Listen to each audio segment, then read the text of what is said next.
Bueno, muy buenas tardes a todos y todas. Hoy seguimos con la clase de legalidad social del derecho, específicamente teoría del derecho, ¿no? Teoría del derecho. Y estamos viendo, ya vimos en esta unidad eh, toda esta concepción, vamos a decir, eh, disculpen, universalista, así le tengo puesto yo en la página, ¿no? Una concepción eh, universalista, positivista y un materialista, así es como le fui poniendo, una concepción eh,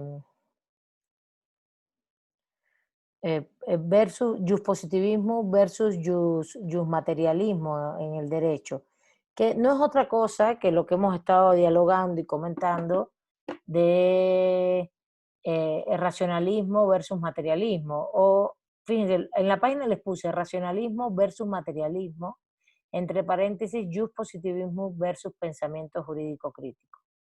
El pensamiento jurídico crítico es mucho más amplio que lo que he comentado.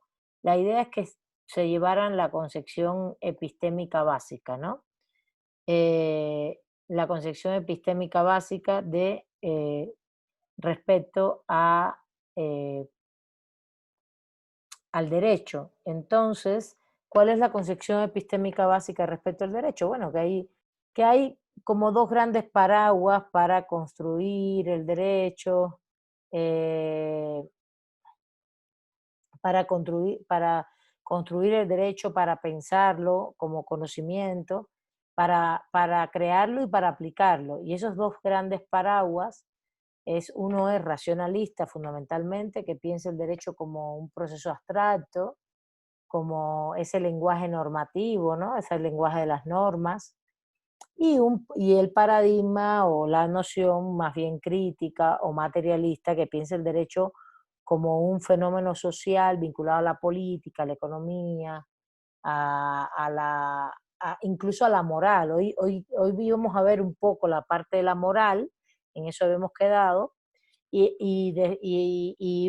íbamos a comenzar ya la otra parte de este tema, que son los rasgos del derecho. Para eso les había comentado que leyeran no solo hasta la página 22, sino que también leyeran de la 26 a la 43, y para poder ver el tema de la relación derecho y moral. Déjenme hacerles una pregunta. ¿La mayoría está en celulares o están en sus casas en compus? Me pueden como comentar por el chat porque quería ponerles a ver, si les pongo una película, ¿cómo están? ¿Cómo la podrían ver? ¿Desde el celular la ven o no? Más bien dígame, más bien díganme ustedes, los que traen celular, ¿podrían ver la película? No, no, no. Bueno, yo personalmente sí la alcanzo a ver. Sí podría alcanzar desde el ¿Sí? móvil. Ujú. Digo, yo veo también en el móvil películas y cosas, no tengo problemas, pero por eso les pregunto si se sienten mal con verlo así desde el celular, díganme para yo más o menos, porque tengo pensado ponerles en algún momento, de hecho, creo que la próxima clase, no va a ser sí, va a durar como menos de una hora, es una serie, es un capítulo de una serie para debatir temas de derecho y un poco, está muy interesante. Entonces, digo, si no les molesta, sobre todo a los que están en celular, eh, y sé que puede ser que de pronto alguno que otro esté trabajando, bueno, no importa, traten de hacerlo lo que puedan, ¿no? Tampoco es grave. Es para dialogar un poco, para cambiar las dinámicas de las clases, para participar de otra manera también, ¿no? ¿Está bien? Pero les aviso por si de pronto están en su casa y tienen laptop, computadora, tableta, pues se conectan ahí para entonces puedan ver mejor lo que les voy a poner, ¿vale? ¿Está bien?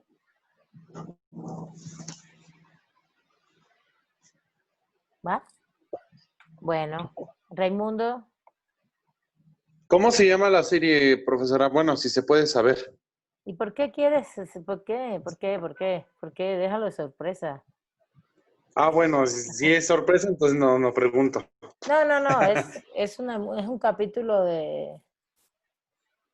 No me acuerdo cómo se llama, la verdad. No me acuerdo. Siempre se me olvida.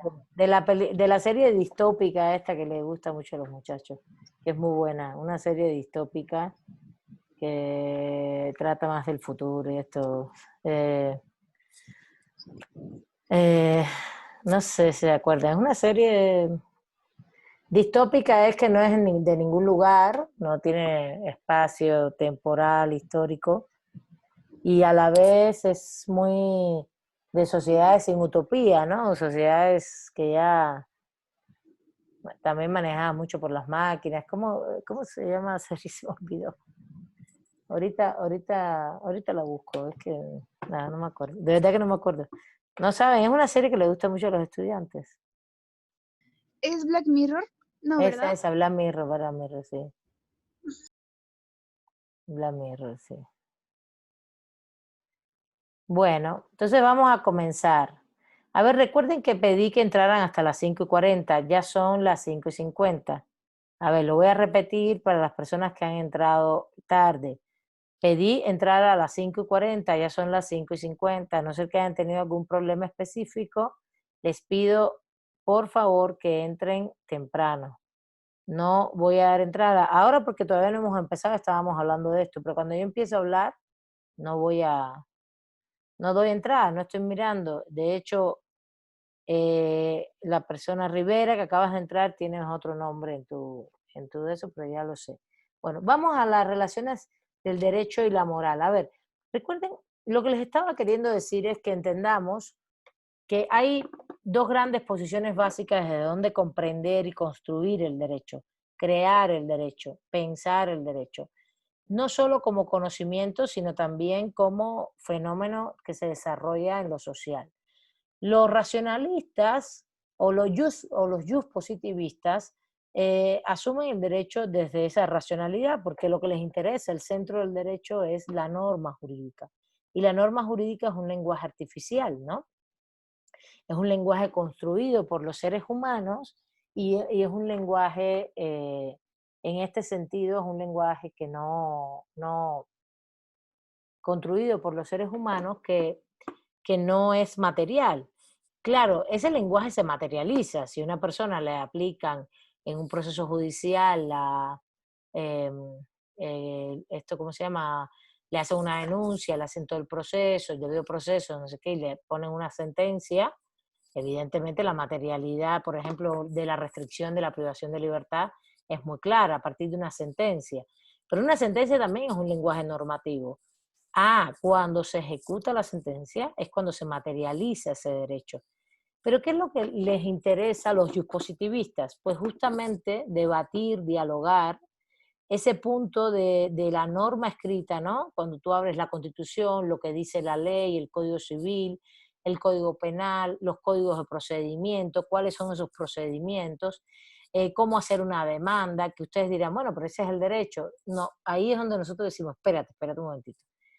Después la sentencia, cómo se argumenta, eso es ese lenguaje es lo que les interesa.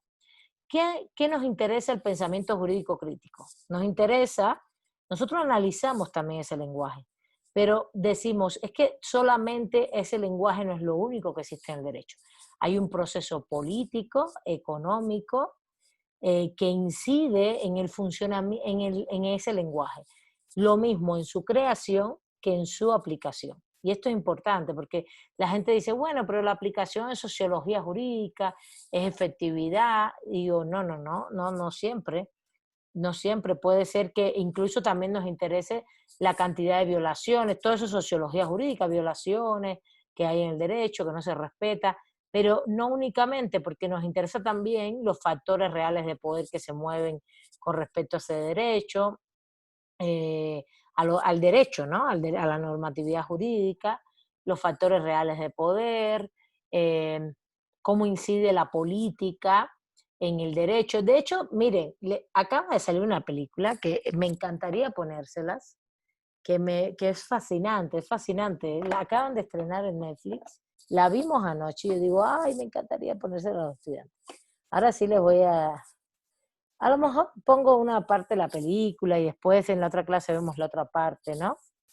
Que les voy a decir cómo se llama Los Siete, acaban de estrenar, no lo estrenaron hace un tiempito, El Juicio de los Siete de Chicago. Es sobre un proceso en los años 60 en Estados Unidos, sobre una serie contra una serie de liderazgos, porque no eran todos los líderes, eh, de liderazgos como que no, porque como les decía, no eran todos los líderes específicamente lo que juzgaron, que tenían que ver con los diferentes grupos sociales de jóvenes que estaban protestando contra la guerra de Vietnam. La película es un poco cómica también, tiene cosas muy irreverentes, pero sí está basada en hechos reales y es impresionante, sí, sí describe el proceso judicial y está tremendo, es tremendo cómo realmente se refleja sobre todo el uso político del derecho, ¿no? Por determinados grupos. Y cómo supuestamente ese uso político podría invalidar o no lo que está sucediendo en un juicio. Pero bueno, y es justamente lo que en el pensamiento jurídico crítico nos interesa dialogar. Es, por ejemplo, nos interesa dialogar todos los procesos políticos, económicos que inciden en lo jurídico desde la creación hasta la aplicación. Pero también nos interesa mucho, por poner otro ejemplo, eh, eh, por ejemplo, que el lenguaje jurídico, las normas jurídicas nos dicen, cuando tú las lees, aparentemente estamos en un mundo feliz, ¿no? Por ahí no se me pusieron un mundo feliz, no sé por qué. Brenda decía, como un mundo feliz. No, no sé. Pero lo voy a retomar la frase porque dice, es como un mundo, si tú lees la Constitución, tú dices, bueno, estamos en un mundo perfecto, ¿no? Parece un mundo perfecto donde todos tenemos derechos. Y no, es un lenguaje artificial en el cual la realidad social es otra y la realidad económica es otra y las personas no tenemos satisfechos los derechos humanos. Es como si tuviéramos derechos de papel, ¿no? No, no, no. La realidad del derecho humano es la realización del derecho humano, el cumplimiento del derecho humano. Y el cumplimiento del derecho humano no es solo que no nos quiten la vida, que no nos agredan físicamente, sino tener una vivienda adecuada, tener vestido adecuado, digo, para las condiciones ambientales, eh, tener agua para uso personal y doméstico, de calidad, por supuesto, ¿no? No es cualquier agua que no esté contaminada, que sea suficiente, tener acceso a la educación, pero una educación de calidad también, que no tener acceso a la alimentación, una alimentación de calidad, que no esté contaminada, que no esté llena de químicos, pero por ejemplo también que tenga adecuación cultural la alimentación. Y estoy hablando de los contenidos de lo que se regula en materia de derechos humanos en las observaciones generales de derechos humanos, en los pactos, en el Comité DES y en el Consejo de Derechos Humanos. Entonces, sí, está muy bien lo que se regula, pero hay que verificar que eso esté realizado, que realmente hay un proceso de realización de los derechos.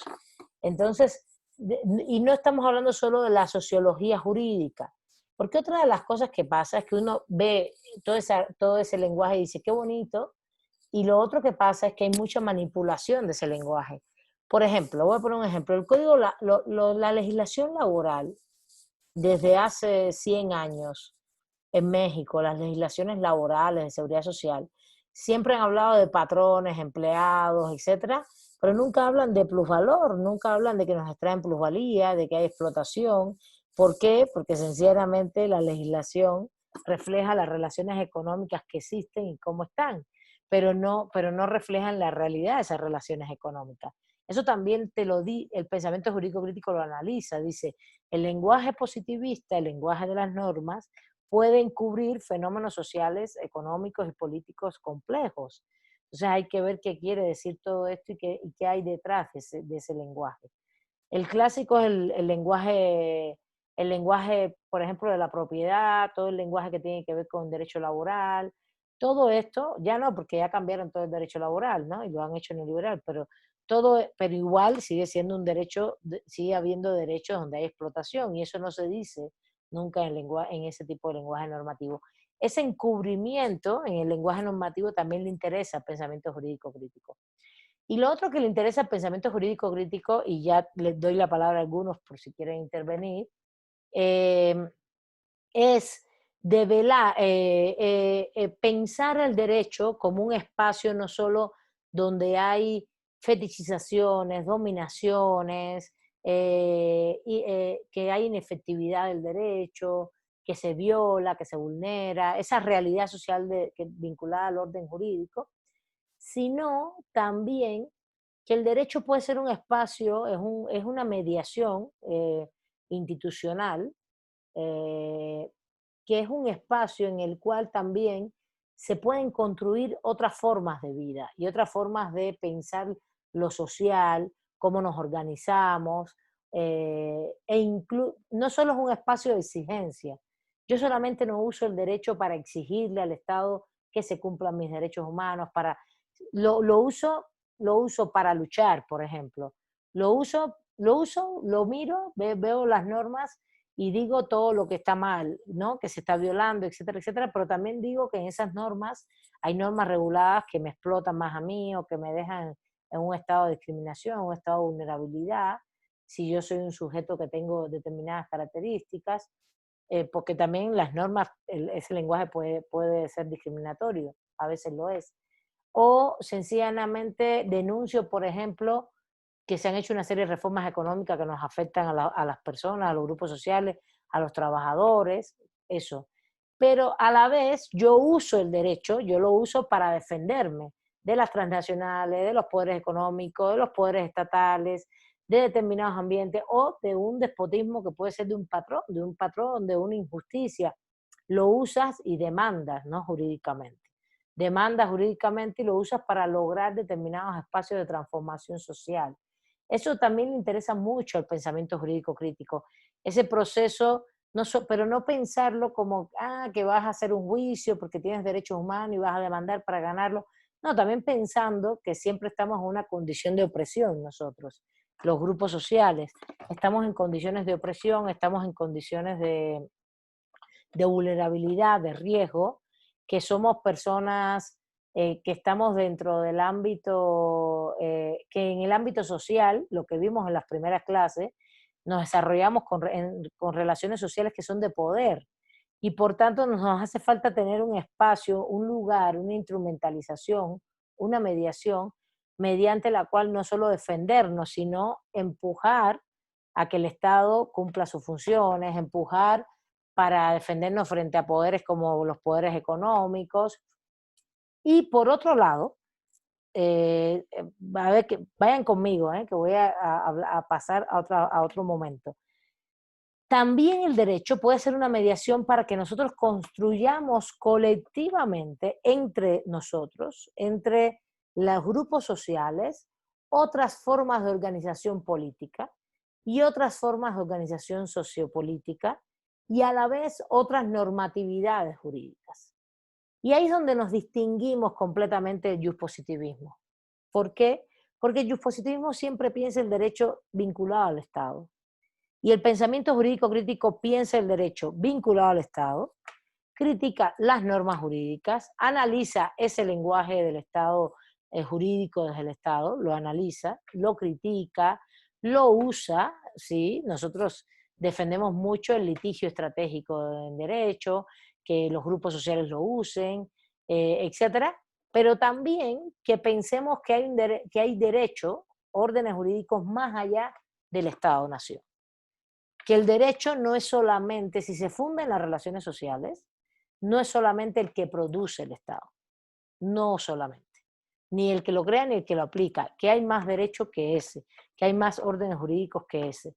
Y de eso quiero hablar ya un poco hoy, ¿no? De ese derecho que tiene que ver con los grupos sociales, etcétera. Pero primero vamos a terminar el tema de las relaciones del derecho y la moral, pensando ese derecho estatal, ¿no? A ver, Raimundo, te doy la palabra, por favor, adelante.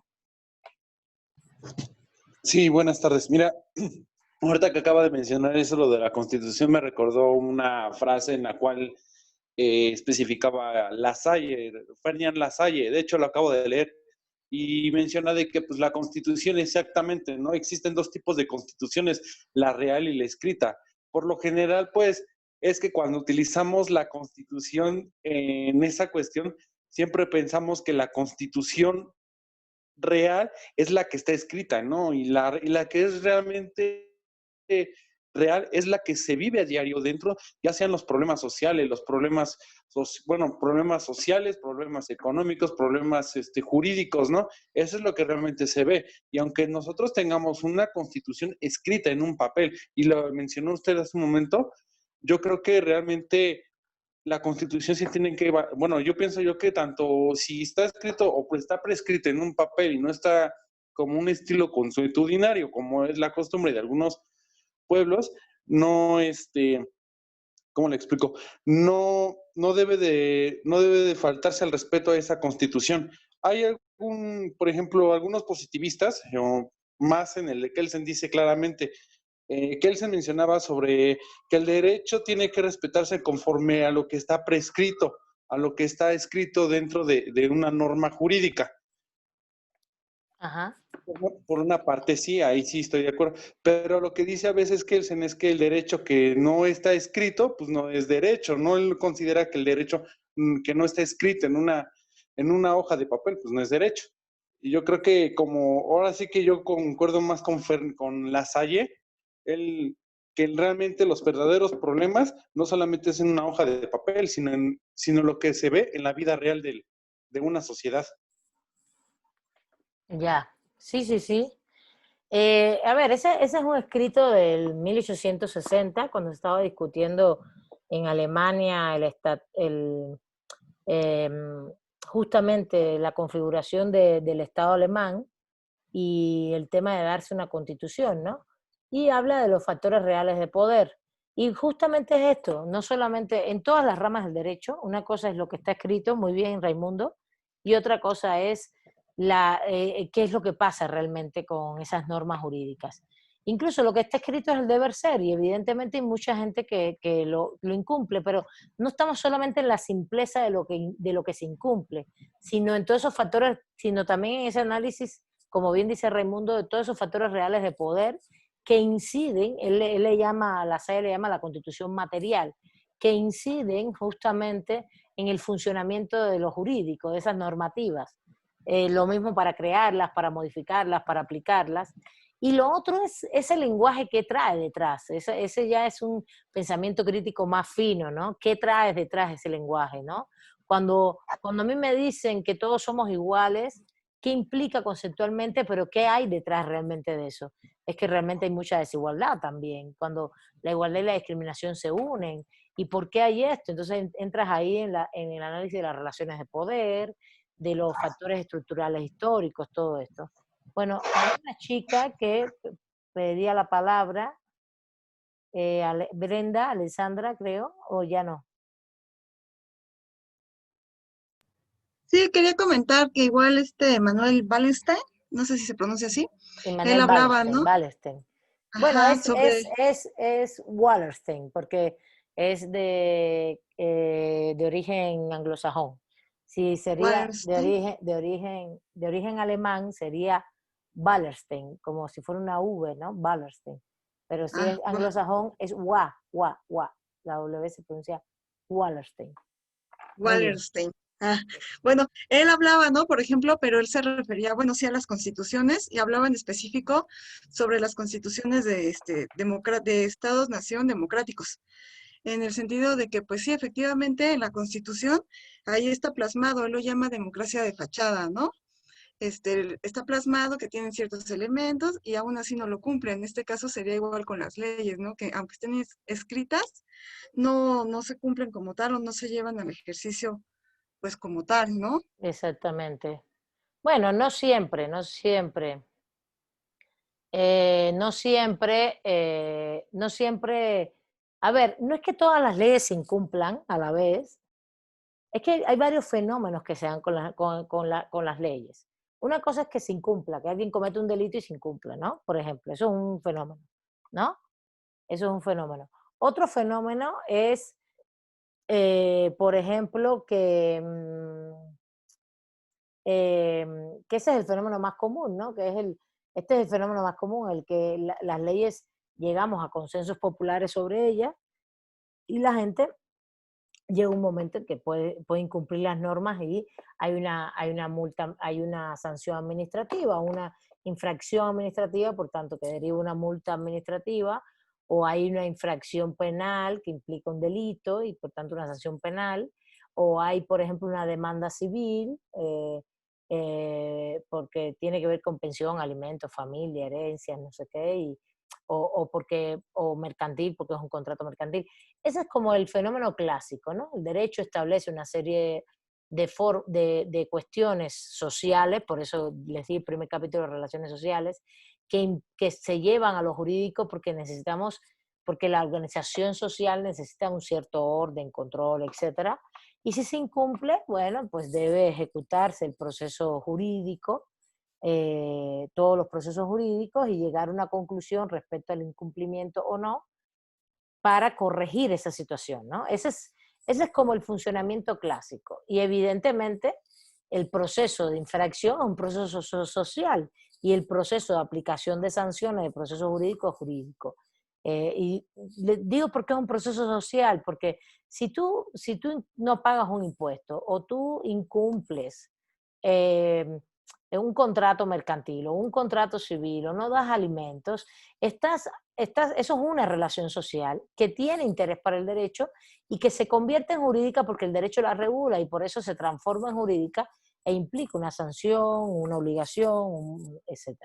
Y entonces entra a jugar un papel el derecho ahí mediante un proceso.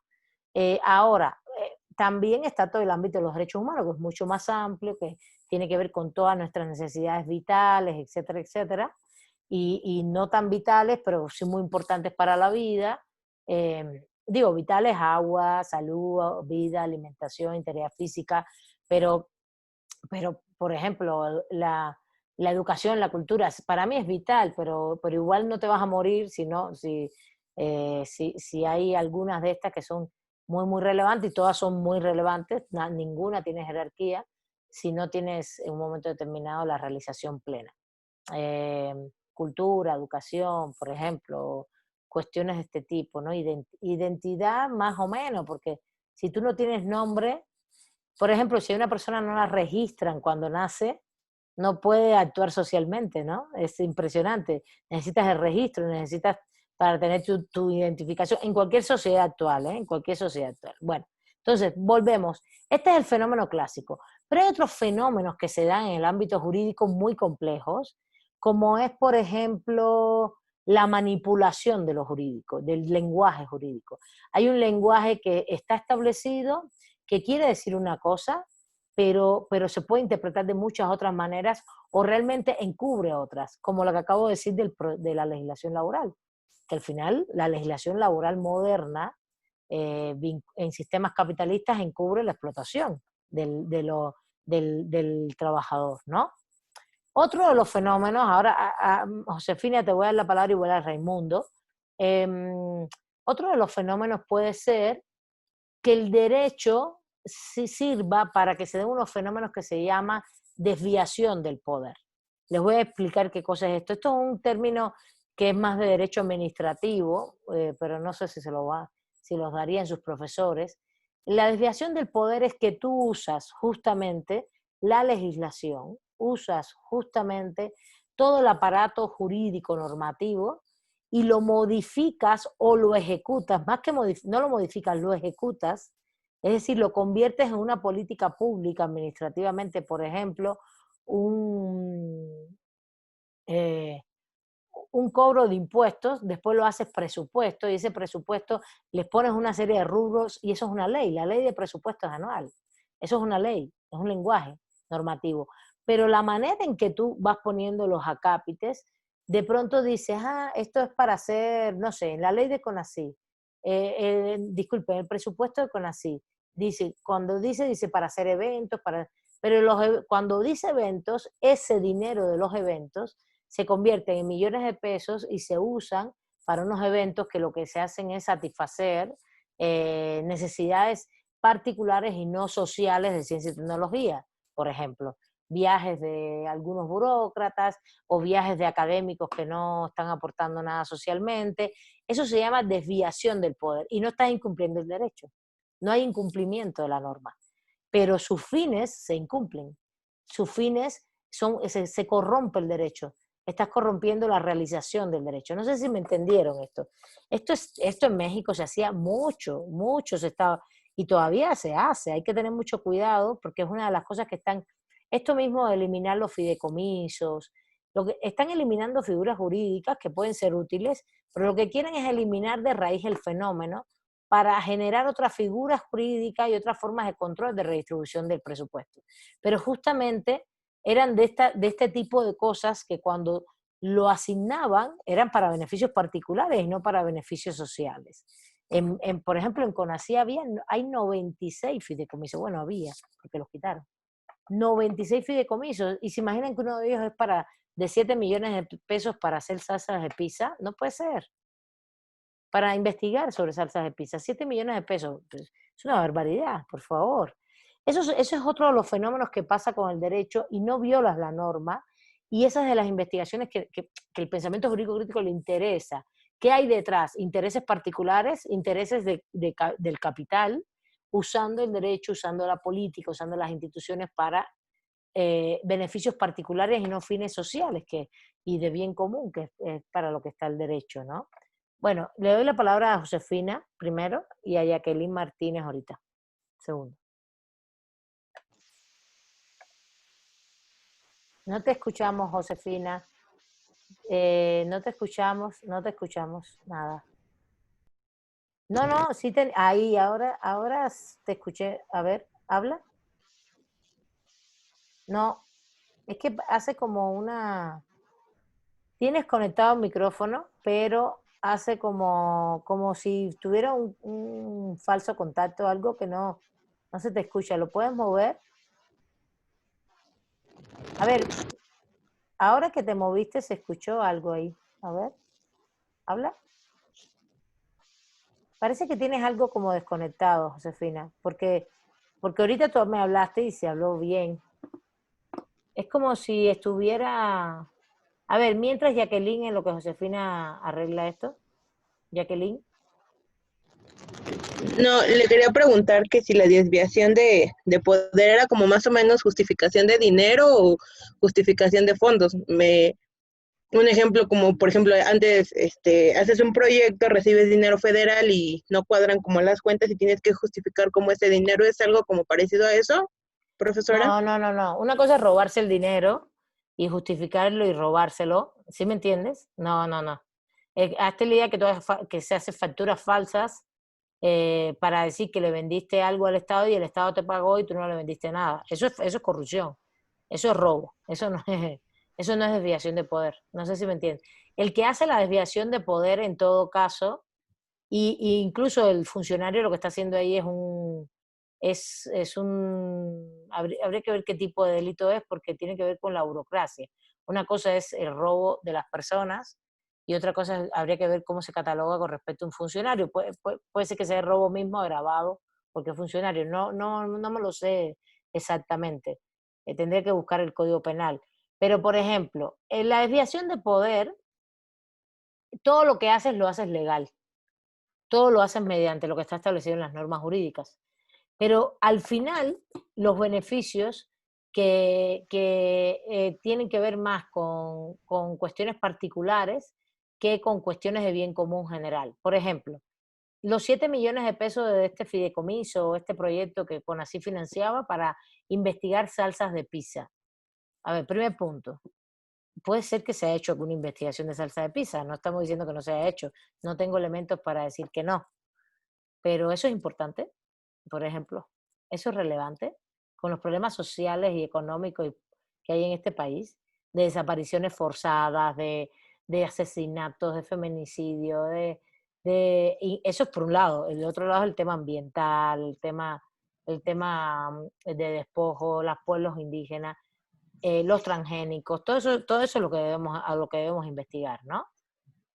O investigar tecnología, tan sencillo como eso, investigar tecnología.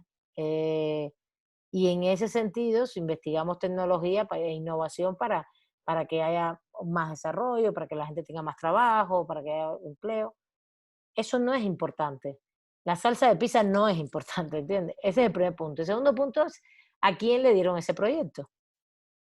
Y y regularmente son empresas transnacionales o empresas o grandes empresas que, bueno, a lo mejor invirtieron un poco para investigar salsas de pizza, pero además incluso es para su beneficio particular. Es decir, es una empresa privada, ¿sí me entiendes? Y eso es intereses particulares. Las investigaciones tienen que ser para investigación social, es decir, problemas sociales, grupos sociales. No puede ser que el Estado invierta dinero en investigación que hagan los privados. Los privados tienen que invertir dinero en investigación. Es al revés. El privado lo que tiene que hacer, los privados, las grandes empresas, los centros de investigación que sean privados, yo no estoy en contra en que existan, nadie está en contra de eso, pero ellos son los que tienen que generar inversión en la investigación. No es que el Estado les dé dinero para que ellos investiguen, porque justamente esa es la correlación que se pide en investigación, que los privados, el sector privado, dé recursos a lo social en investigación para que haya avances sociales, además de generar empleo y el empleo que generan ganancias, supuestamente dan trabajo, etcétera, etcétera. Pues si tú haces investigaciones, que sea de corte social o que sea para tu empresa, pero tú lo inviertes desde tu dinero, ¿sí? Pero no me pidas a mí, sector Estado, dinero para investigar para tu negocio, cuando yo, Estado, lo que debo garantizar es el sector público, es decir, los problemas que hay en el país, las personas más vulnerables, más desventajadas, las universidades públicas, eso es lo que yo tengo que garantizar. No sé si vas captando el mecanismo de lo que yo estaba criticando. ¿Sí se entiende, Jacqueline? Sí, gracias. Sí, gracias. Bueno, Profesor, a ver, espérame. Josefina, ¿puedes hablar? No, todavía no. No, se te ha fastidiado el micrófono, querida. Se te fastidió el micrófono, yo creo. Tienes que revisar eso. Vale, a ver, adelante, Raimundo. por No se escucha. ejemplo, sí, ¿ya me escucha? Ay, bueno. No, era con Josefina que no se escuchaba. Ok. Por ejemplo, hace poco yo leí una noticia y como que fue fue un estruendo a nivel nacional. Por ejemplo, que el CONACYT daba dinero, digamos, daba un fideicomiso a las universidades privadas, ¿no? Como fue la Ibero, la Anáhuac y el TEC de Monterrey. Digo, yo no justifico como tal, yo digo, son buenas universidades, ¿no? En esa cuestión, pero ¿cómo es posible que en tiempos, digamos, de sexenios pasados daban ese dinero de gobierno, digamos, dinero público a universidades privadas, ¿no? Porque pues realmente bueno, en el poco tiempo que yo he visto que dan más investigaciones la UNAM, el Politécnico, que una universidad privada, ¿no? Porque realmente la universidad privada yo no he visto una investigación, pero yo hasta lo que se dio hace un momento, hace unos días, que gobiernos pasados daban ese fideicomiso a las universidades privadas. No sé si No era un fideicomiso, era un contrato que tiene Ajá. que ver con un contrato donde el CONACYT reconocía a sus investigadores dentro del Sistema Nacional de Investigadores, el SNI. Y al tener el reconocimiento del SNI, te dan un estímulo económico, un estímulo económico. ¿Qué fue lo que hicieron los gobiernos neoliberales a partir de Fox en el 2003? Pasar a que el estímulo económico que antes lo pagaban las universidades privadas a sus propios investigadores, eso es una forma de financiar investigación, bueno, pues yo te doy, hay un estímulo establecido a nivel nacional que lo da una entidad pública, es decir, te evalúa y te dice, tú eres SNI 1, SNI 2, SNI 3, candidato, algo así, y entonces te dice, bueno, y el estímulo es de tanto, ¿no? Está establecido por ley y todo cuanto es. Entonces, ¿qué fue lo que antes lo que hacía? Era que CONACYT daba el reconocimiento a la persona, a Brenda, por ejemplo, o a Jacqueline, ¿no? Le dan el reconocimiento y le dicen, tú eres SNI 1. Y la universidad privada le daba el estímulo económico. ¿Qué pasó con Fox? Eso lo fueron cambiando. Primero lo daba la mitad el Estado y la mitad CONACYT, la mitad la universidad privada, y llegó un momento en que lo dio todo el tiempo el Estado. Desde 2003 para acá fue modificándose. Pero no solo a Ibero, al ITAN, a la NAHUAC, a la UP, a todas las universidades privadas, a todas. En ese sentido, que tenían reconocimiento de CONACYT, eso lo fomentó el sistema neoliberal. ¿Qué fue lo que ahora pasó? Que justamente CONACYT dijo, ya no vamos a dar el estímulo económico. Lo que vamos a dar es el reconocimiento, es decir, tú eres el ni 1, el 2 o 3, pero la universidad se tiene que encargar, las privadas, de dárselo a sus trabajadores, a sus investigadores. A diferencia del público, el público sí lo da CONACYT. Eso es lo que está pasando ahora, por ejemplo. Eso no es un fideicomiso, es un contrato específico, es un convenio de estimulación económica que incluso en mi criterio es bastante elitista, no, es una cosa que está en discusión, que incluso no sé si a futuro se quedaría, porque tiene un corte meritocrático, elitista, que realmente puede ser que a futuro lo que se decida también incluso es quitar ese estímulo y decir, a ver, el estímulo lo dan las universidades, te doy más presupuesto y tú lo otorgas en función de los resultados investigativos a los investigadores, ¿se entiende? No de que yo me dedique a darlo centralmente, ni mucho menos, o contrato más personal académico para que haya menos profesores de asignatura precarizados, etcétera, etcétera, que eso también es importantísimo. Yo me iría por esa línea, y eso es una discusión. Yo estuve en las discusiones el año pasado en CONACYT, fue el año pasado, se discutió mucho todo esto, y hubo propuestas de quitar ese estímulo para todos. Pero bueno, ahora sí ya se quitó al sector privado, pero se quitó que el Estado se lo dé. Lo que va a pasar es que las universidades privadas tienen que asumir ese recurso.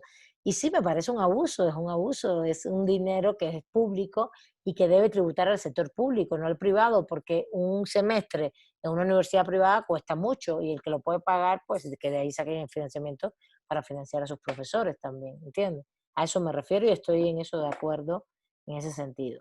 Bueno, vamos a seguir. A ver, quiero hacer varias preguntas. Hasta aquí dudas con las dos perspectivas. La perspectiva positivista, racionalista, que analiza solo el lenguaje del derecho en un sentido amplio, y la perspectiva materialista o del pensamiento jurídico crítico, que nos interesa sobre todo analizar el derecho en su relación con la política, con la economía, todo ese funcionamiento socioeconómico y político del derecho, y a la vez todo lo que encubre el derecho, el lenguaje de las normas, un sistema capitalista tan desigual, y después, pero eso lo vamos a ver más adelante. Más adelante vamos a ver ese otro punto, que es que realmente existen normativas jurídicas más allá del Estado, ¿no? Que hay otras normas jurídicas. Ese punto lo vamos a ver cuando veamos pluralismo jurídico con el texto de Antonio Carlos Vollmer.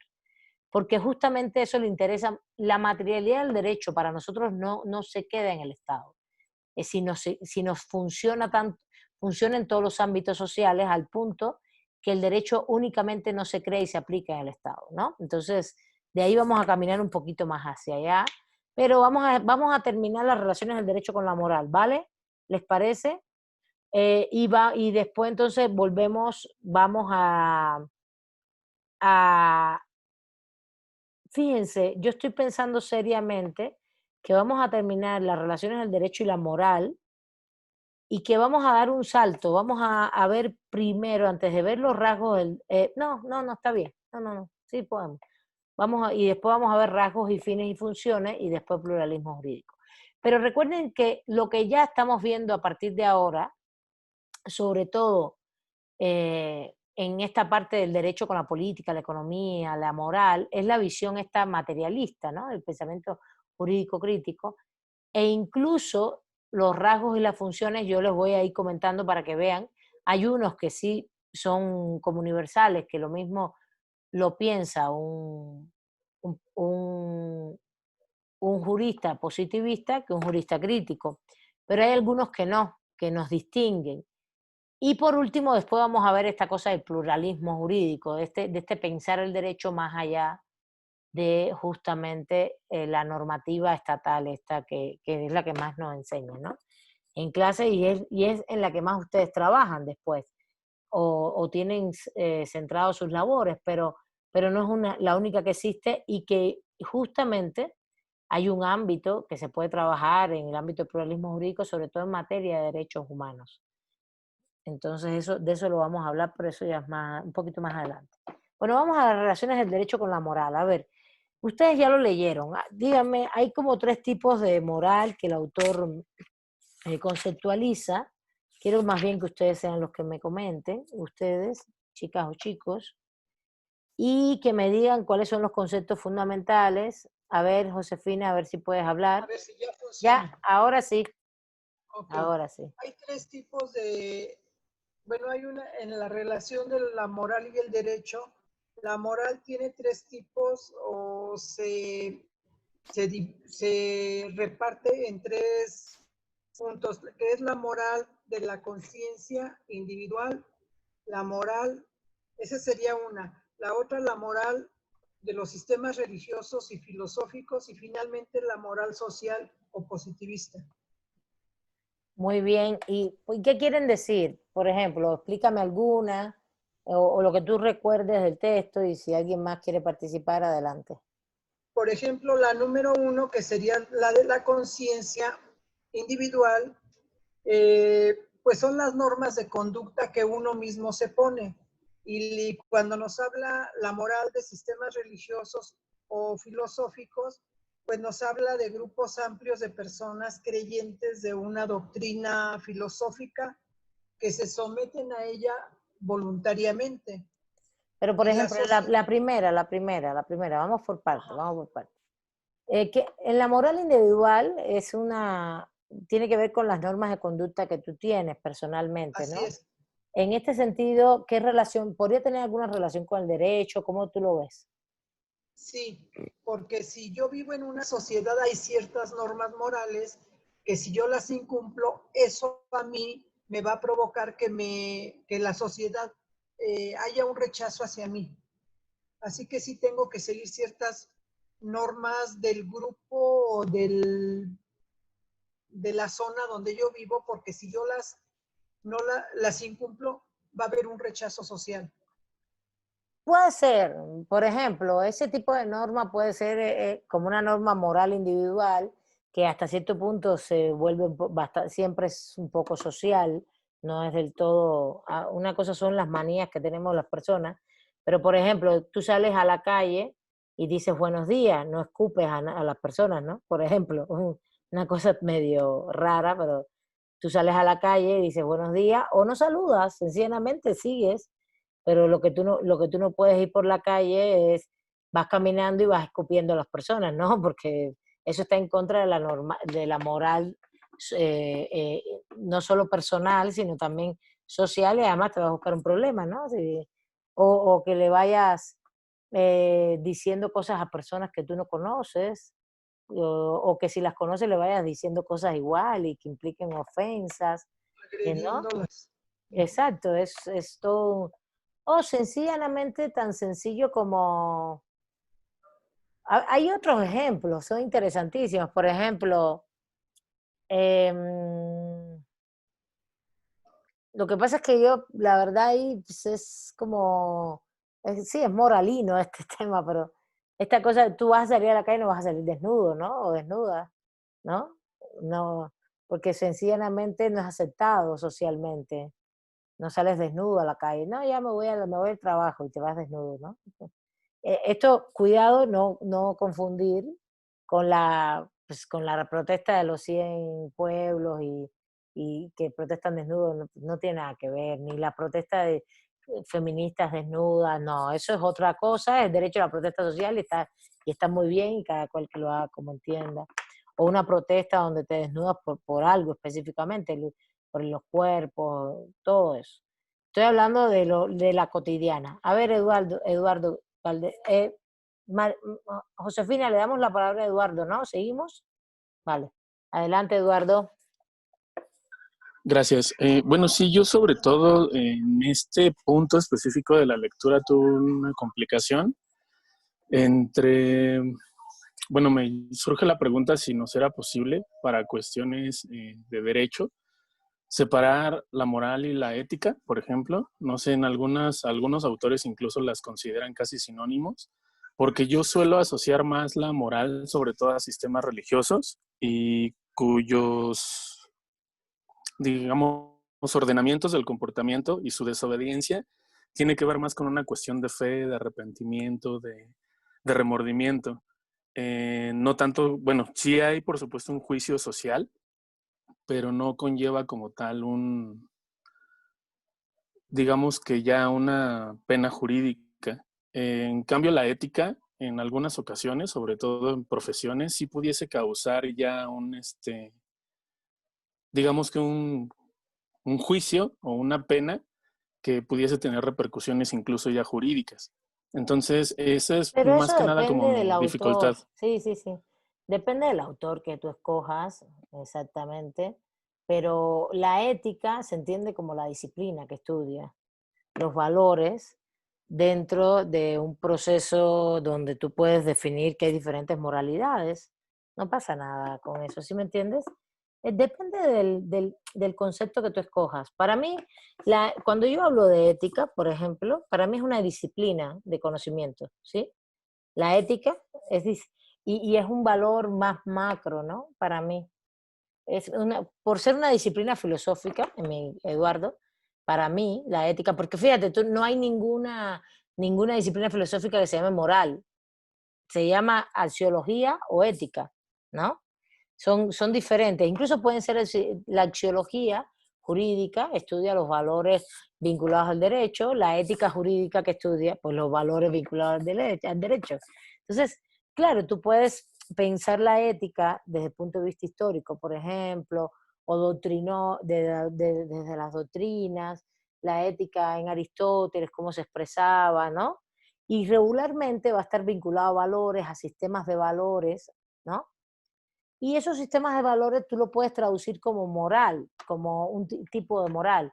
Y de hecho el autor lo que hizo fue definirte 3 tipos de moral, que tú puedes decir, eso es ética, bueno, como tú quieras, te está definiendo una moral individual que tiene que ver con tu actuar individual personal, una moral ya más colectiva de grupos sociales que tiene que ver con diferentes factores, y donde está lo que tú planteas que es religioso, de hecho, no solamente, pero también lo religioso, y una moral ya vinculada, social, muy vinculada, que puede tener mucha vinculación a lo jurídico.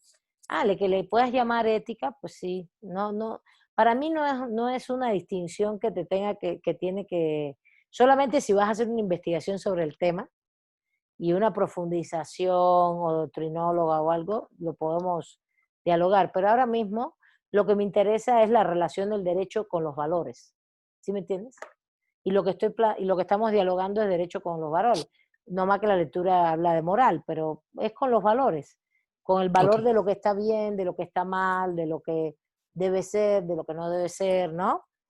Es Sí. eso, es un poco, ¿y por qué se habla así? Porque fíjate, es un elemento muy importante, porque justo los positivistas, como mismo ellos dicen que la política y la economía ya no están dentro del derecho, ellos lo dicen, lo plantean así. Ellos dicen, no, el derecho es un campo autónomo que se mueve por sí solo, ¿no? Que se mueve por sí solo. Que si justo la economía y la política, ellos dicen, no, claro, los legisladores son actores políticos, el ejecutivo son actores políticos y crean el derecho y el poder judicial lo ejecuta, pero tiene que ser independiente, imparcial, todo esto que nos dicen. Y tú te quedas así, tú dices, qué bien, muy bien, pero tratan siempre de darle una autonomía a los jurídicos respecto al funcionamiento político, como también se lo dan desde respecto al funcionamiento económico. Y lo que nosotros decimos en pensamiento jurídico crítico es que eso no es así, que no está tan separado, que puede haber determinadas autonomías, pero hay una interrelación muy fuerte, y que el derecho se interrelaciona mucho con todos los campos políticos, económicos y también con el campo de la ética o de la moral o de los valores, ¿no? Y uno de los grandes, por ejemplo, posicionamientos de principios de Kelsen y de todo el normativismo y el positivismo que les describí en una clase es la moral ya no está en el derecho. Ah, claro que el derecho tiene valores en las normas jurídicas, está clarísimo eso. Pero una vez que estás dentro de la norma jurídica y a la hora de aplicarla, la moral no debe estar, es lo que dicen los positivistas. ¿Por qué? Porque si no, un juez que es, por ejemplo, católico, por ser católico, está en contra del aborto y no va a ser imparcial a la hora de dictaminar una norma o de juzgar un caso sobre el aborto, ¿no? Eso es lo que ellos dicen, pero eso es el deber ser. Lo que es un hecho es que tú, Eduardo, estás lleno de valores y valores que tienen que ver con tu historia de vida, justamente, con tu contexto familiar, con tu contexto histórico, con tu persona, tu ser social situado en México, en la Ciudad de México, de dónde vienes, a dónde vas. Y si tú te haces juez, tus valores van contigo, tus valores no se quedan en la casa. Los valores no los dejamos en la casa y me voy a ser juez, a ser muy imparcial. No, los valores son parte de nuestra proyección de vida. Ah, que uno lo que tiene que ser es lo más crítico posible con esos valores y decir, bueno, puedo ser muy católico, pero tengo que ser imparcial en el juicio. Sí, pero lo que va a pasar regularmente es que eso no pasa. Que lo que va a pasar es que nosotros, nuestros valores los vamos a volcar dentro de nuestra interpretación del derecho, dentro de nuestro ejercicio del derecho. Por ejemplo, a mí no se me ocurre, a mí no se me ocurre de ninguna manera ser juezas, hacer una carrera judicial para defender, resolver litigios de empresas vinculadas con, o de litigios que haya entre empresas transnacionales y el Estado. No, ser jueza no, voy a ponerme otra situación. Yo no voy a mí no me interesaría nunca, ni lo voy a hacer, ser abogada que defiende empresas transnacionales y sus intereses. ¿Por qué? Porque mis valores no van por ahí. No. Yo prefiero defender derechos humanos y defender grupos vulnerables e incluso impartir clases, hacer investigación en función de esto, porque tengo otro tipo, unos valores que me llevan y también una situación social, histórica de vida que me trajo por estos lares, ¿no? También tuve suerte, ¿no? Porque hay gente que tiene que trabajar donde tiene que trabajar y punto. Y no está mal eso tampoco, ¿no? Pero lo que quiero decir es que, lo que te quiero decir es que cuando, a donde uno va, lleva sus valores, incluso siendo un abogado de una empresa, porque ahí tienes que trabajar y piensas que lo que está haciendo la empresa, por ejemplo, que la empresa te diga, bueno, trata de poner los contratos de esta manera para que no nos hagan demandas laborales. Y sabes que lo que estás poniendo en el contrato se puede interpretar de una manera cuando en el fondo lo que estás es violando una norma jurídica, ¿no? ¿Sí me entiendes? Sí. Y cosas así, porque es así hacen todo el tiempo, ¿no? O pon no sé qué términos en el contrato por si nos demandan, saber por dónde va cuando realmente si nos demandan es porque también incumplimos una norma, ¿no? Es que, entonces, todo ese rejuego, que todo eso lleva valores, a lo mejor tú lo haces bien, no te pesa mucho, pero hay otros que nos pesará y no lo haga, y no lo hacemos y ya. Bueno, estoy poniendo muchos ejemplos, no quiero confundirlos mucho, lo que quiero es que entiendan que los valores no se quedan en casa, que van junto con nosotros como operadores jurídicos que somos. Y eso es un poco lo que te está diciendo la lectura. La lectura lo que te quiere reflejar es que la moral, vista como valores, no está separado del derecho. Que los positivistas sí dicen que lo está. Pero ¿cómo lo dicen que lo está? Pues porque ven al derecho como un lenguaje neutral, como que el juez tiene que ser neutral, imparcial, como que el abogado tiene que buscar defender los derechos y defender la legalidad. Mentira todo eso. ¿Por qué es mentira? Porque realmente todos tenemos intereses. A lo mejor los intereses sociales, a lo mejor intereses personales, a lo mejor intereses corporativos porque trabajas en una empresa, a lo mejor intereses políticos porque, y valores que están asociados a intereses políticos porque defiendes unas formas de vida. Y eso es lo que tú vas a hacer con el derecho. Tú vas a tratar de interpretar el derecho en función de eso. Y eso es lo que está queriendo decir el autor. El autor y el pensamiento jurídico crítico, lo que nosotros decimos es, los valores van junto con nosotros y el derecho está ahí. Y el derecho nosotros lo vamos a ir empujando en función también de esos valores. Y para ya cerrar el tema y darles más la palabra, por ejemplo, el pensamiento jurídico crítico te plantea muy claramente que nosotros tenemos un derrotero, un fin con el derecho, un fin clarísimo, un fin que no es algo oculto, que es defender a los grupos vulnerables, defender las luchas sociales frente al capital. Nosotros, el pensamiento jurídico crítico lo dice así claramente. No solo es develar lo que encubre el derecho para la opresión, la dominación, que eso nos interesa mucho, develar que el derecho encubre cosas, el lenguaje normativo, que las sentencias encubren explotación o encubren opresión, que encubren corrupciones, por ejemplo, sino también usarlo y decir, voy a defender a estos grupos.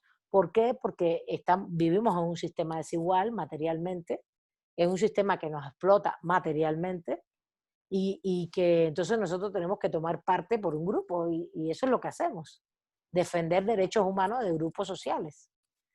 Eso es una línea muy clara en pensamiento jurídico crítico, que dicho epistémicamente se llama crear espacios de transformación social. ¿Entiendes? Generar con el conocimiento, con el derecho en este caso, como instrumento, espacios de transformación social. ¿De qué? Transformación social de la opresión, de la dominación. No sé si van conmigo, y eso es un valor de justicia que nosotros estamos poniendo por delante en el funcionamiento de lo jurídico. Es nuestro objetivo siempre. Y eso es un poco lo que quiere decir también el autor. Hay diferentes tipos de morales, la individual, la de grupos y la social.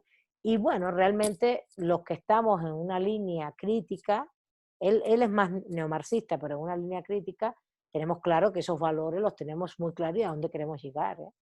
No estamos diciendo que somos neutrales, imparciales, eso es una falacia. Pero además decimos que el positivista que dice eso es una falacia. Porque los positivistas regularmente, todo el mundo defiende intereses de algún tipo. Hay intereses. Pero esto no lo digo yo ahora. A ver, esto lo dice Rudolf von Jhering en 1850, en el siglo XIX. Las escuelas filosóficas del derecho del siglo XIX que se volvieron contra el formalismo de la escuela de la exégesis francesa, dijeron, de la propia escuela histórica alemana de Savigny. Von Jhering dijo, perdón, el derecho es un conjunto de intereses y se mueve mediante intereses de grupos políticos, sociales, religiosos, y ahí están los valores, porque tú crees que esto está bien o esto está mal, y tú interpretas ese lenguaje en función de esto.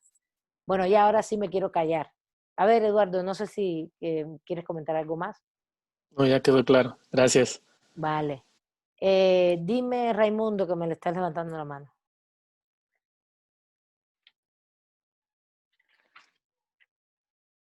Raimundo. Bueno.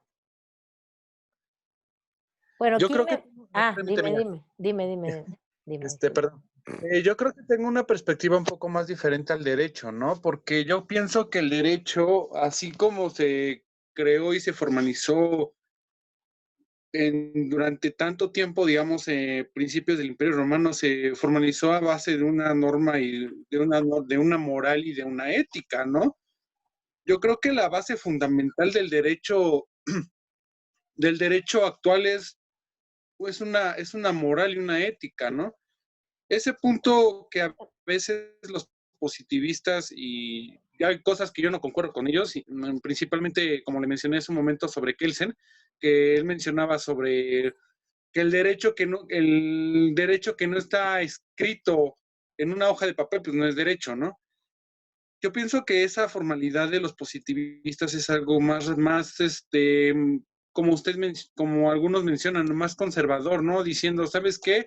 Las reglas que emanan una constitución, las reglas que emana o las leyes que emanan en una norma jurídica, tienes que establecerlas y tienes que seguirlas conforme el paso conforme va pasando o conforme está escrito, ¿no? Estipulado. Yo pienso que cada persona o cada persona tiene una perspectiva diferente de realizar su propio derecho, ¿no? Cada persona, A ver, persona, justo ese sí, punto es el que te criticaría el positivista. El ok, positivista te diría que no, que tú no puedes aplicar derecho, Raimundo, porque tú no eres juez. Y que justamente, como cada persona tiene valores diferentes, la moral no puede estar en el derecho. Porque, por exacto. ejemplo, tú estarías a lo mejor a favor del aborto o no, y yo estaría a favor, por ejemplo, y a lo mejor tú estás en contra porque tú perteneces a un grupo religioso y tu moral católica o evangélica o la que fuere, no te permite trascender ese valor y estás en contra.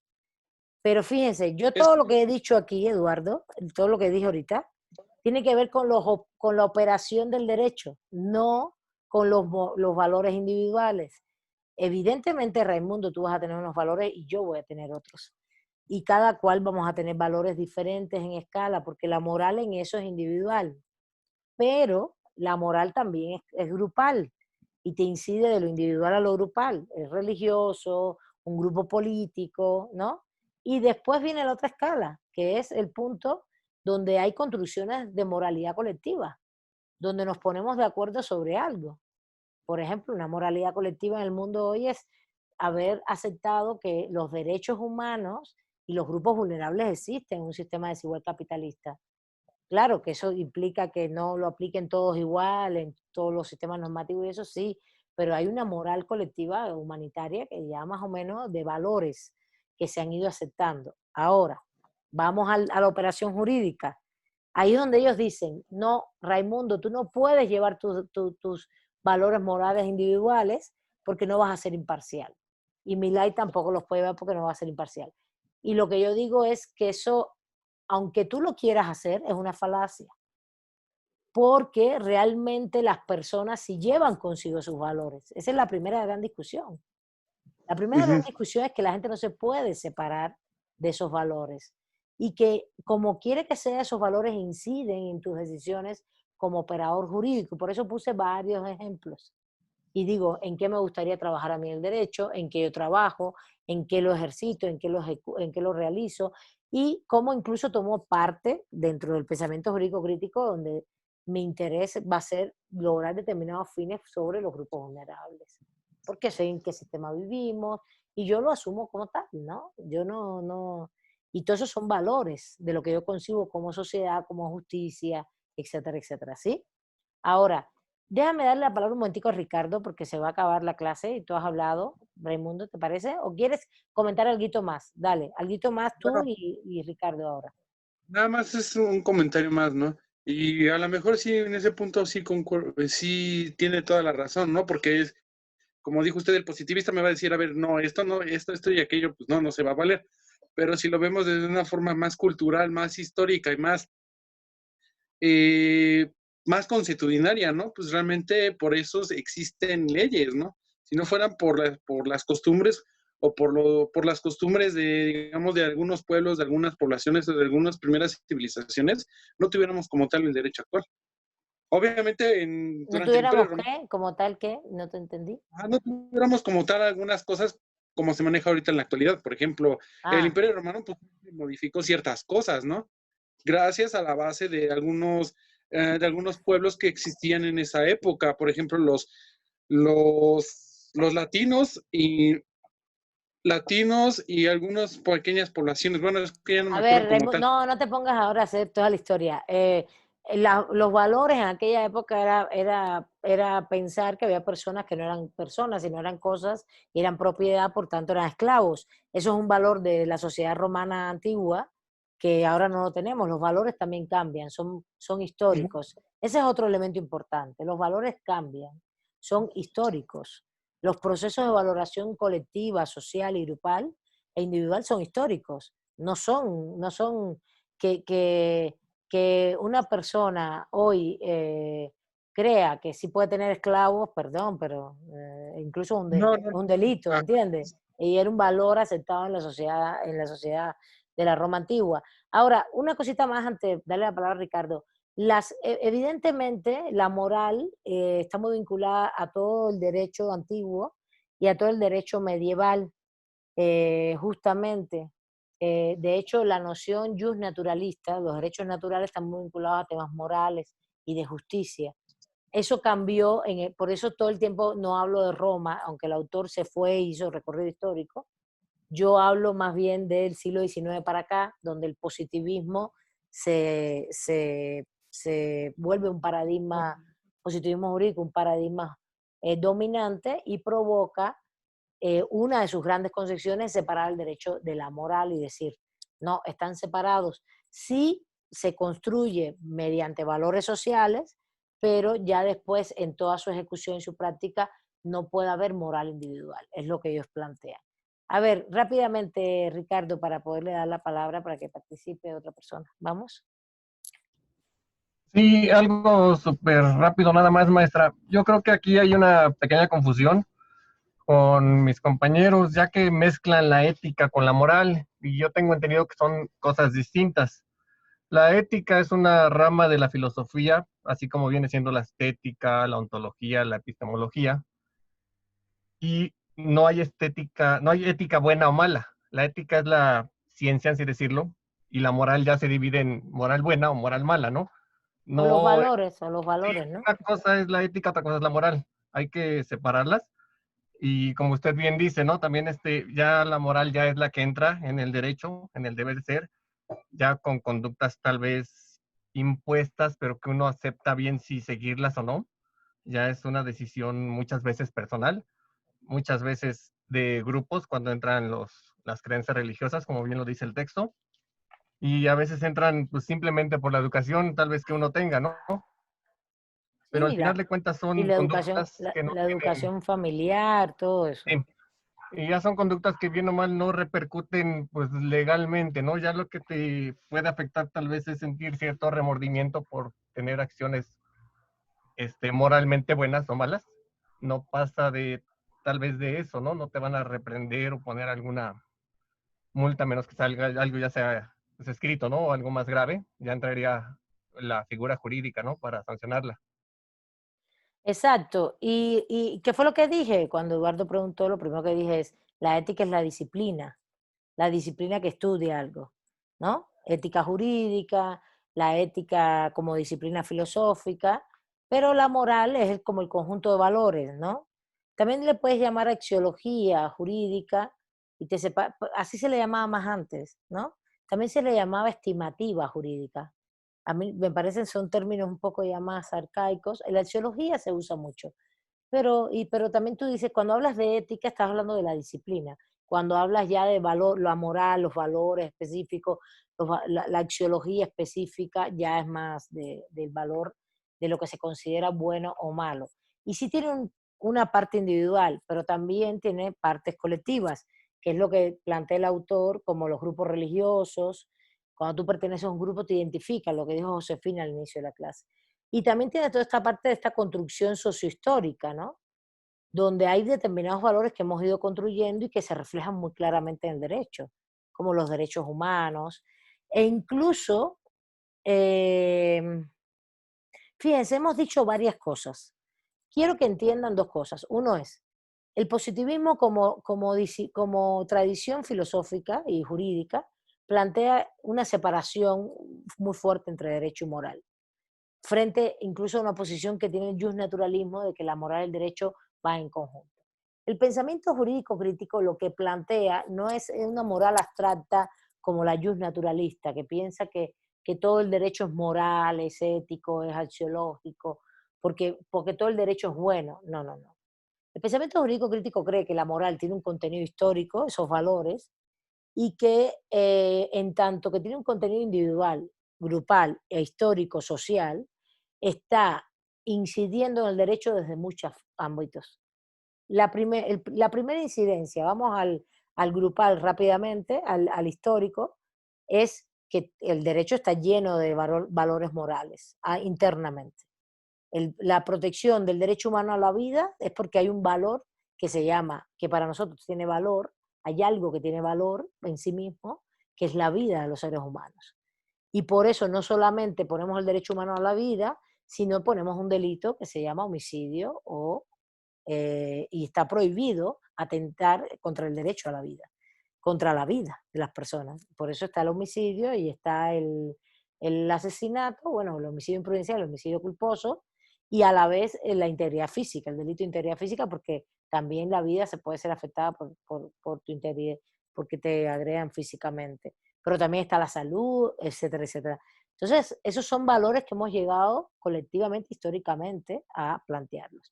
Pero hay otro elemento, que es el elemento de cuando somos operadores jurídicos, cuando somos abogados, jueces, funcionarios, etcétera. Y ahí también el pensamiento jurídico crítico dice que todo el operador jurídico trae valores consigo mismo, valores individuales. Y ahí es donde nosotros tenemos también que decir, bueno, es que no dejas los valores en tu casa, no los guardas en un bolsillo. Ahí hay una incidencia. Y aunque tú le pidas imparcialidad al operador jurídico, el operador jurídico regularmente tiene incidencia de sus valores en lo que hace jurídicamente. Y ahí el pensamiento jurídico crítico toma parte y dice, nosotros vamos a actuar como juristas a favor de determinados grupos en contra de la opresión. Para nosotros, ¿qué está mal? La opresión, la dominación, la falta de realización de los derechos humanos, la agresión a las dignidades. Y ustedes dirán, pero el positivista también, pero si en un momento determinado la ley dice algo que lo interpreta de otra manera, lo principal no es el grupo vulnerable, sino lo que dice la ley. Si la ley dice que hay que proteger la propiedad de las empresas, hay que proteger la propiedad de las empresas. ¿Entiendes? Y ahí nosotros decimos, no, la propiedad, vamos a interpretar siempre el derecho en función de los grupos y no a favor de los que dominan o de los que oprimen. Esa es la diferencia. Justamente hay una diferencia de valores. Una diferencia que incide en la interpretación de lo jurídico con valores hacia donde queremos ir. Y por último, no, pues ya se acabó la clase. El otro elemento es que lo que quiere decir el autor, y ya con esto cierro, es, para ya cerrar este punto, es que, bueno, evidentemente las normas morales en general que existen y que tú puedes ser rechazado de un grupo, por ejemplo, porque no vas a misa, si no vas a misa los domingos en tu grupo religioso te empiezan a rechazar, pues son normas que inciden socialmente, ¿no? Pero si tú atentas contra un valor como la vida, que sí tiene trascendencia en el derecho, pues puedes tener una sanción porque es un delito. Entonces hay una diferencia entre la moralidad individual, de grupos, etcétera, y el derecho. Ahí hay una diferencia muy clara. ¿Por qué? Porque es verdad que el derecho está lleno de valores. Los derechos humanos incluyen protección de valores. Si tú atentas contra la vida de las personas, ¿qué va a pasar? Pues justamente es un delito, por tanto el derecho va a jugar un papel. ¿Cuál es la diferencia entre las normas morales, vamos a decirlo así, y las normas jurídicas? La coerción, la fuerza física que tiene el derecho que se aplica de manera obligatoria, imperativa sobre las personas. Mientras que un grupo moral religioso, evidentemente, tú puedes faltar allí, no estar allí, no te pueden ejercer ninguna fuerza física violenta sobre ti. Te pueden juzgar moralmente, pero no más que eso. Esto de todas maneras lo vamos a seguir. Viviana, ya se acabó la clase. Rápidamente, dime. Sí, bueno, solamente era una duda. Por ejemplo, hablando de las normas, se podría entender que existen dos, ¿no? Que es lato sensu, que son las reglas de comportamiento que pueden ser obligatorias o no, creo que es a lo que nos decía, y las que son en sentido escrito o escrito sensu, que establecen... No, corazón, no. Porque te estás metiendo ahí en el lato sensu, sentido lato y sentido y escrito, no implica que sea, puede haber derecho oral, por ejemplo, Viviana. Viviana, sí. Puede haber derecho oral y no tiene que estar escrita. O dijiste stricto sensu. Entonces sería como otro tema, ¿no? completamente. A ver, lato sensu o stricto sensu, dijiste. No, escrito Ambas. sensu. Es stricto sensu, lato sensu. Estás confundiendo dos temas. Bueno, es que bueno, ahí tengo como unas dudas, pero si quieres después lo podemos checar. Mira, vamos a verlo el miércoles. Viviana, te doy la palabra en la primera de la clase y cualquier duda que tengamos sobre este tema, volvemos y vemos los rasgos para que entiendan incluso todo lo que está allá. No les voy a poner todavía en una peli. Vamos a terminar de ver toda esta unidad, si no, para que lo entiendan bien. Lato sensu, sentido lato, sentido estricto, son normas en sentido estricto, normas en sentido laxo. Eso es una forma de ver determinadas normas, pero puede ser confuso eso, puede ser un poquito confuso. Lo vemos el miércoles, ¿vale? Chicos, chicas, les agradezco mucho la clase y nos vemos el miércoles. Sí, Gracias, maestra. Gracias. vale. Gracias, profesora. Gracias, maestra. Hasta Sigan leyendo, sigan leyendo, sigan leyendo.